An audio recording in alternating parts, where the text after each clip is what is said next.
Hello மக்களே, எதுக்கு உதயநிதிக்கு துணை முதல்வர் பதவி? ஏன் சீனியர் யாருமே இல்லையா? எடப்பாடி பழனிசாமி.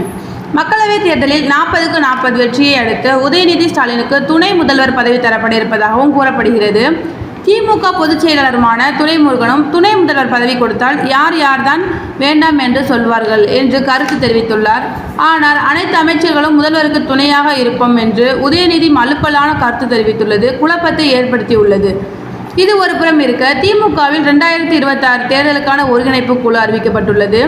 இதில் அமைச்சர்கள் KN நேரு, தங்கம் தென்னரசு, ஏவா வேலு, உதயநிதி ஸ்டாலின் மற்றும் திமுக அமைப்பு செயலாளர் RS பாரதி ஆகியோர் இடம்பெற்றுள்ளனர்.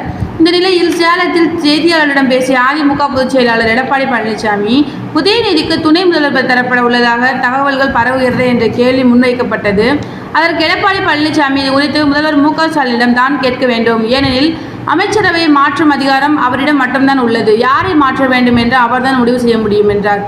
உதயநிதி ஸ்டாலின் துணை முதல்வரானால் வரவேற்பீர்களா என்ற கேள்விக்கு, அது எப்படி வரவேற்க முடியும்? திமுகவில் எத்தனை சீனியர் அமைச்சர்கள் இருக்கிறார்கள்? எத்தனை அனுபவம் வாய்ந்த திமுகவுக்காக உழைத்த தலைவர்கள் இருக்கிறார்கள்? அவர்களுக்கு ஏன் துணை முதல்வர் பதவி தரவில்லை? கருணாநிதியின் பேரன் MK ஸ்டாலின் மகன் என்பதற்காக உதயநிதிக்கு துணை முதல்வர் பதவியை கொடுக்கலாமா? ஆக திமுக என்பது குடும்ப கட்சியாகவும் குடும்ப ஆட்சியாகவும் மாறிவிட்டது என்று காட்டமாக கருத்து தெரிவித்தார் எடப்பாடி பழனிசாமி. தேங்க்யூ.